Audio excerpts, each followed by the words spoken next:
So let's look at scenario 1. John and Mary both had several careers during their working life.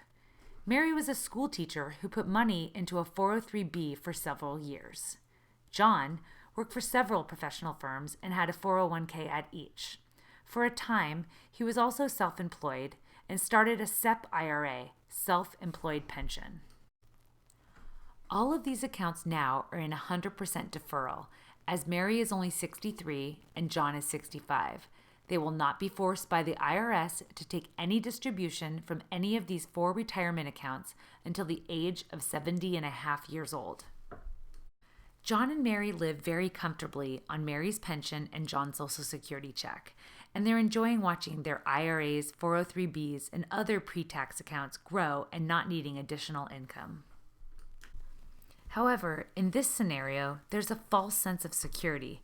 It's almost a tragedy, as they are not withdrawing from their IRA. Let's look at a scenario where that IRA grows until John has reached 70 and must start withdrawing money from his 3 accounts. If the account balance is currently at $600,000 and it grows at a conservative interest rate at 5%, then by the time he turns 70 and a half, those 3 accounts will total $760,000 or more. Now let's say John simply says we do not need income, so we are always going to take the minimum amount, only the amount the IRS forces us to take, the required minimum distribution, or RMD, at age 70 and a half. His RMD, which is the required minimum distribution that the IRS forces him to take, would be approximately $27,738. That amount added to the income already on his tax return, along with his Social Security income and Mary's pension income, then creates a double taxation dynamic. Why? Because Social Security is only not taxed up to a threshold. Then it becomes taxable.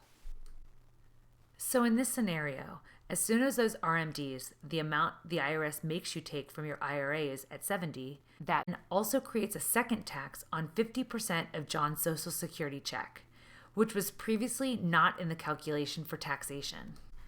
Then, when we show Mary's minimum distribution starting to be also withdrawn from the account, the problem is further escalated.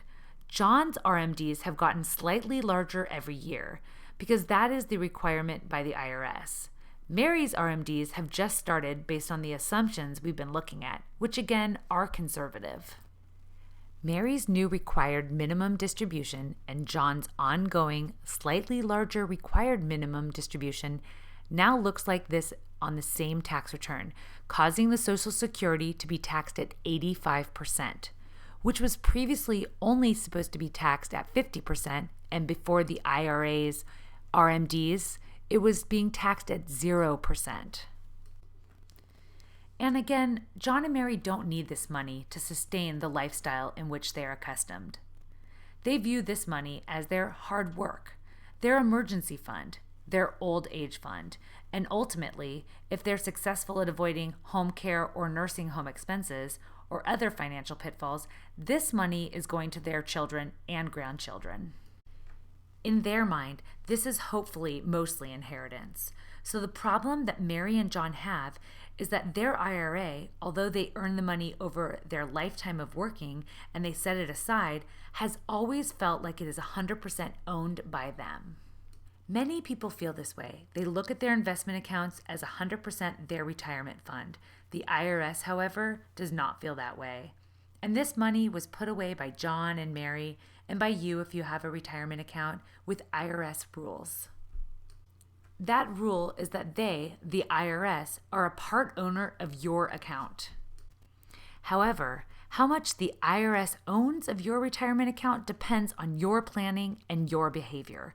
If you're in the zero bracket and you pull money out of your IRA, it is possible that you pull money out, expose it to the IRS as possibly taxed, and then the answer is no. You're in a low enough bracket. So even though you took money from your IRA, you do not owe a share to Uncle Sam. The point here is that many people feel their retirement account was the goal line. And that once they hit 62, 65, or whatever their target retirement age was, that was the finish line, and having enough in that retirement account to sustain their life was singularly their goal without considering how much of that the IRS would take in retirement.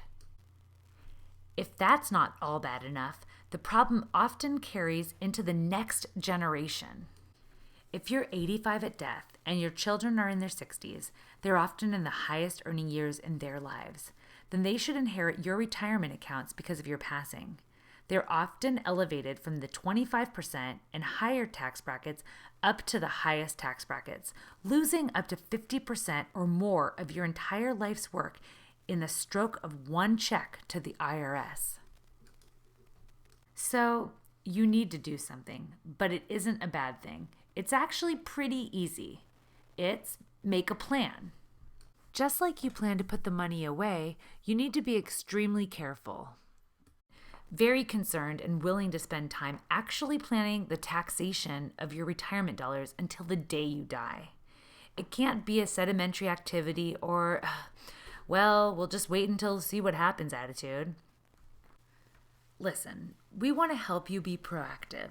Like any great team, there's usually a coach. The coach is hired by the owner of the team, and the coach does the hard work under the supervision of the owner. Consider us your future tax planning coach. You're the owner.